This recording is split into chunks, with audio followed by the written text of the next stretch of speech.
Est-ce que votre église est fermée ou verte?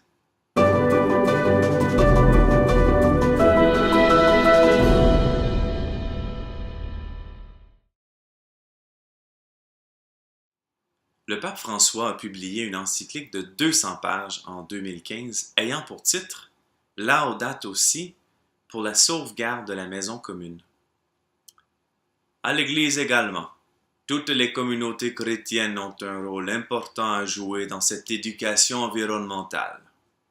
La Bible enseigne à prendre soin de notre milieu de vie, l'environnement, qui est la création de Dieu. Dieu plaça l'humain dans le jardin pour qu'il le cultive et le garde. Heureux les doux, ils auront la terre en partage. La création tout entière gémit maintenant encore dans les douleurs de l'enfantement. Pourquoi dans tant de paroisses, tant de diocèses au Québec, il se fait rien? On dirait qu'on ne prend pas la crise environnementale au sérieux. Nos lieux de culte sont très gros, avec des plafonds très élevés, ce qui n'est pas logique dans le climat québécois, parce que c'est bien trop exigeant à chauffer. Un curé m'a déjà dit que chauffer une église, c'est comme chauffer une grange. Nous avons besoin de gestes ambitieux.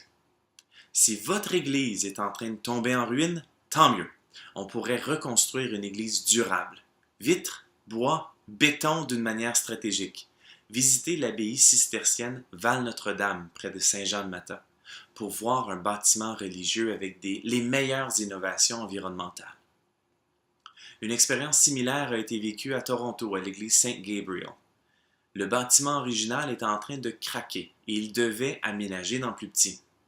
Ils ont vendu une bonne partie du terrain pour faire des tours à condos.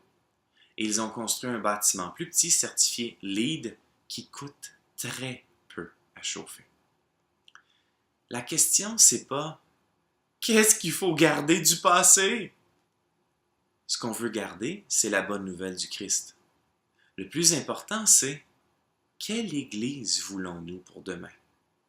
Si votre Église est encore bonne pour des centaines d'années puis est belle, alors investissons dans deux technologies majeures. La géothermie, pour chauffer en puisant dans la chaleur de la terre, et les panneaux solaires sur le versant sud du toit. C'est une source inestimée d'énergie et de revenus pour l'Église dont l'orientation est souvent est-ouest. Donc le toit fait face du côté sud. C'est parfait. Comment vraiment opérer un virage vert en Église? D'abord en nommant un animateur, une animatrice de pastorale de l'environnement.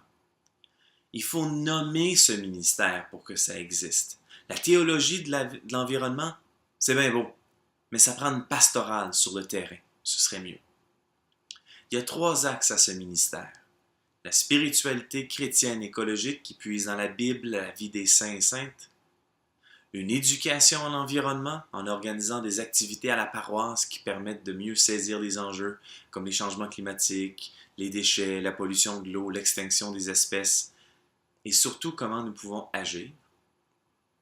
Une action environnementale pour réduire l'empreinte environnementale de notre bâtiment religieux, de notre communauté, de notre quartier, penser globalement et agir localement.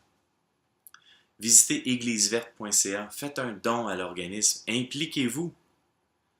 Si nous voulons une Église cohérente au 21e siècle et inviter nos contemporains à vivre l'Évangile, nous devons nous rappeler que l'Évangile a une dimension environnementale. J'offre mes réflexions constructives afin d'aider l'Église que j'aime à se renouveler.